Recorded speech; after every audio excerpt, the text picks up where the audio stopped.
wasaaradda horumarinta caafimaadka ee gobolka Togdheer ayaa daaweyn iyo agab caafimaad gaarsiisay xarunta hooyada iyo dhallaanka ee tuulada Xayire ka tirsan gobolka Togdheer. Isuduwaha wasaaradda horumarinta caafimaadka ee gobolka Togdheer Aadan Cilmi Diiriye Aadan Malay iyo sidoo kale madaxa nafaqada hooyada iyo dhallaanka Dr. Isa Goohara Maxamuud Caawid ayaa halkaas si wada jir bulshada reer Xayire ula hadlay. Waxa lagu sameeyay maamul daadejin wasiirka wasaaradda caafimaadka iyo agaasimaha guud ee wasaaradda caafimaadka waxay ballan qaadeen oo siyaasad ku dejiyeen inay bulshadu yeesho daryeel caafimaad bilaash waxaana kan aad iyo aad uga bogaadinayaa wasiirka wasaaradda caafimaadka Cumar Cali Cabdullaahi oo sameeyay maamul daadejin in degmo kasta ay xukunto maamulkeeda iyo wixii madax bannaanaato degmada Burco kaliya maanta waxa ka shaqeeya 25 xanaano waxaan isna qalab iyo dawo oo lagu furayo iyadoo haru shaqeynaysay xanaanada Xayira waxaan dawooyinkii iyo qalabkii dadka lagu examka lagu sameeyay tii hooyada laga umrinayba aad buu nasiib inta dadkiin Xayira iyadoo dhismo soconayo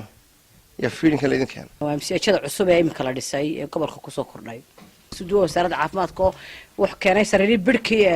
delivery bidhkii laga umrinay dumarka iyo daawooyinka wixii ka dhinaayo soo dhameystiray insha Allah nagu soo dhaweynayna waan ku mahadcelinaysto wasaaradda caafimaadka iyo wasiirka iyo agaasimaha iyo dhamaantood shaqaalaha caafimaadka meel joogaanba maadaama ay xanaanadu wixii ay u baahnayd baahiyaadkeedii maanta ay dabooleen. Odayaashii waxgaradka tuulada Xayire ayaa uga mahadnaqay bahda wasaaradda horumarinta caafimaadka ee gobolka qalabkan ay soo gaarsiiyeen iyagoona sheegay baahida loo qabay. aad baan idinku mahadcelinaynaa wax qabadka qabateen iyo sidaa u soconaysaan waxaan aad iyo aad idinka mahadnaqaynaa qoladina caafimaadka waxtarka aad u qabateen tuuladan la yiraahdo Xayira wax qabadka shaqaalaynta iyo hadii aan la bixin karin daawooyinka iyo fiirinka runtii waxaanu leenahay Ilaahay hada ku barakeeyo sida degdeg ah ee aad u ajiibteen ama aad noola garab gasheen aadam wuxuu ahaa sidoo hore ayuu ka ahaan jiray gobolka Togdheer waa la og yahay 2004 ilaa iyo 2008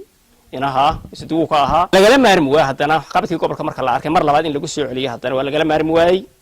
marka waxaanu leenahay wax qabadka aad meesha ka qabateen iyo gobolka waxaad u qabateen aad baan kaaga mahadnaqaynaa anana waxaan la gudboon qalabka wixii la keenay daryeelo daawooyinka iyo cidii loogu baahan in wada gaadho habeen iyo maalin heegan loo ahaado maanta halka aynu joogno bilicda leh ee quruxda leh ee magaalada soo jeedanaysa ee markaad wadada soo socoto meel iyo meel quruxdeedu ka soo jeedanayso bahda caafimaadka Ilaahay ka sokow iyaga fudaydiyay marka horta aad bay qolada caafimaadku mahadsan yihiin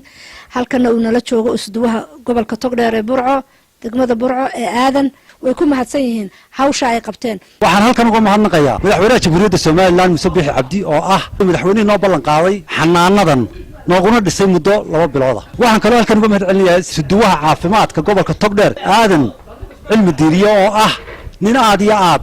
ugu taxalluqay ama waqtigiisa galiyay sidii caafimaadka gobolka u horumari lahaa maantana dawada iyo agabka iyo qalabka noo keenay Ilaahay haydi ka jisaysiyo khayrka iyo wanaagga afasheen haday wasiirka tahay haday isduwa tahayba waanu idinka gudoonay dawadii aad iyo aadna waa idinku mahadcelin isku soo wada duuba wasaaradda horumarinta caafimaadka gobolka Togdheer ayaa bariyahan iyo bariyii ugu dambeeyay soo laaban laabtay dardarta ay ka wado guud ahaan gobolka Togdheer waa Axmed Digro telefishinka qaranka Soomaaliland Burco.